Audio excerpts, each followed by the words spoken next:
The lights above the grand court burned white and cold, and every eye in that vast hall was fixed on me.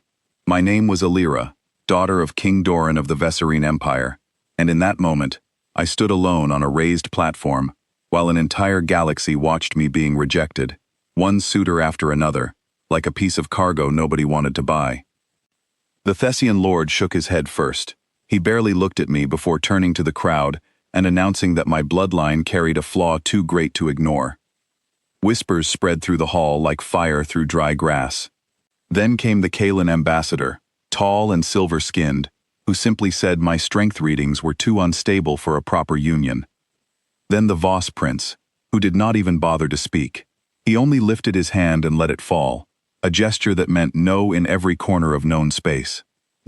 One by one, they walked away from me. 6 suitors, 6 kingdoms, 6 refusals. My father sat on his throne behind me, his jaw tight, his eyes unreadable. But I knew what he was thinking. An unmarried princess with no alliance was not just an embarrassment. She was a weakness the empire could not afford, not with war fleets gathering along our border and old enemies sharpening their claws.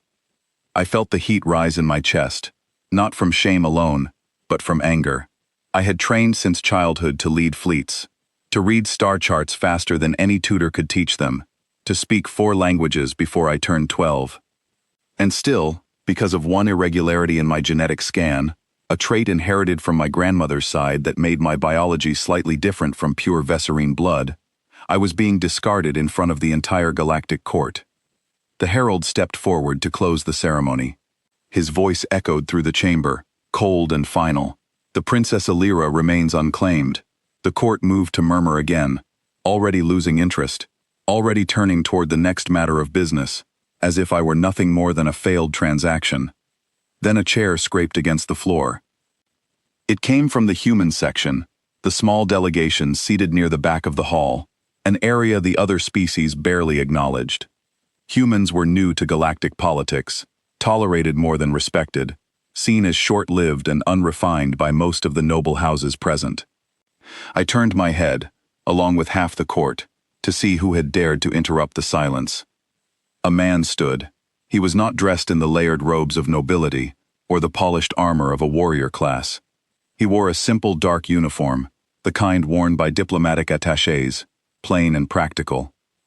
He was young, maybe 30 by human years, with short brown hair and steady gray eyes that did not waver, even as hundreds of alien faces turned toward him in surprise and disbelief.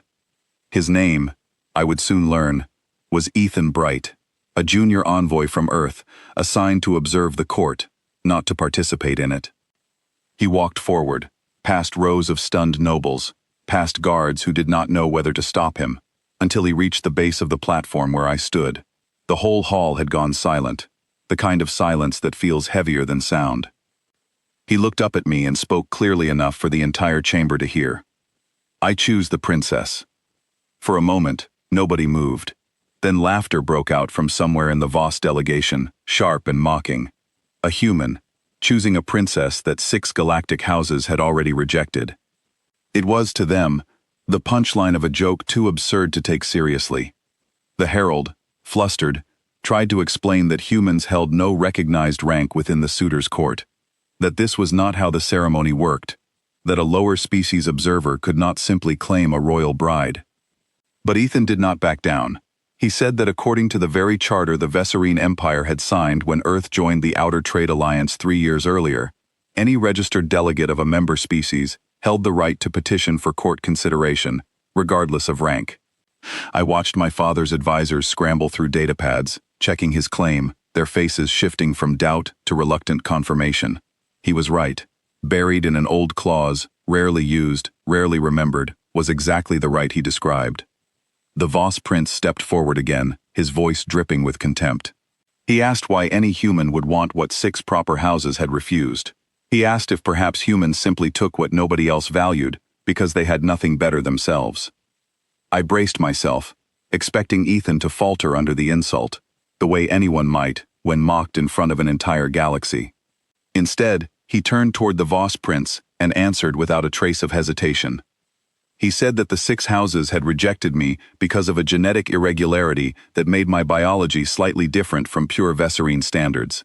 He said he had read my public service record before the ceremony even began, not just my genetic scan. He said I had graduated top of my class in fleet strategy, that I had personally negotiated a mining dispute between 2 rival colonies without a single shot fired, that I spoke 4 languages and understood tactics better than most admirals twice my age. Then he said something that struck me harder than anything else that day. He said that on Earth, differences like mine were not seen as flaws, they were seen as adaptations, proof that a bloodline was resilient enough to change and survive.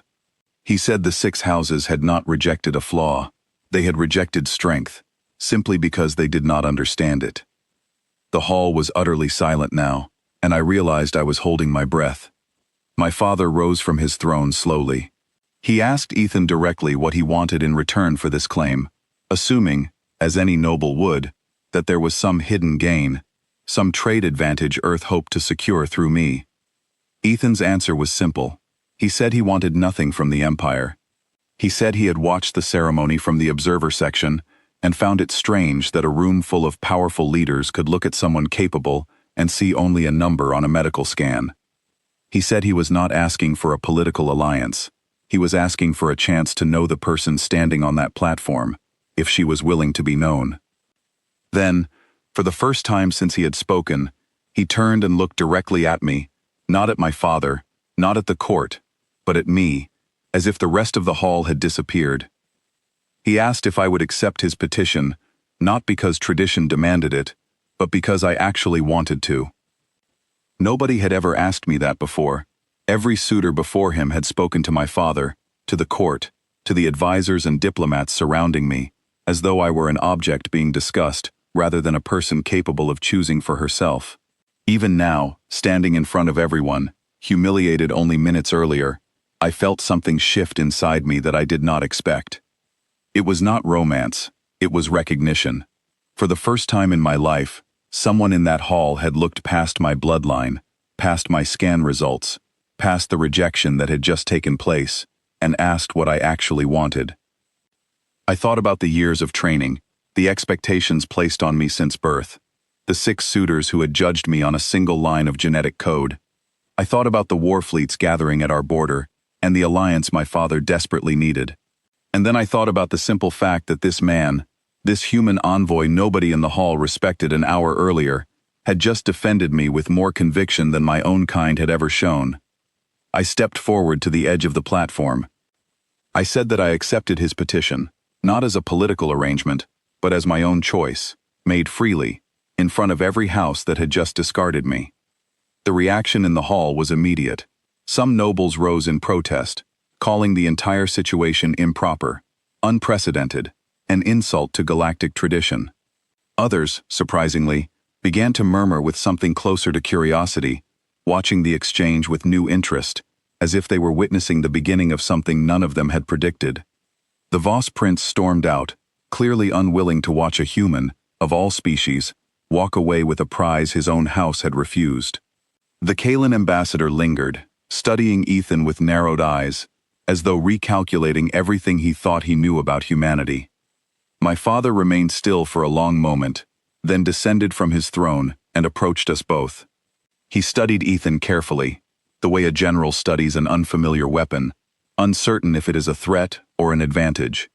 Finally, he said that if his daughter had chosen this path freely, the Empire would honor her decision, though he made it clear that Earth's envoy would need to prove himself worthy of that trust in the days ahead. Ethan simply nodded and said that was exactly the kind of chance he was hoping for. As the court began to disperse, whispers filled the hall, no longer whispers of mockery, but of disbelief and quiet fascination.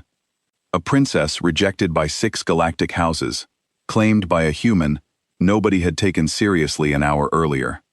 It was the kind of story that would spread through every noble house and trade station within days, reshaping how the galaxy viewed a species they had once dismissed as small and insignificant.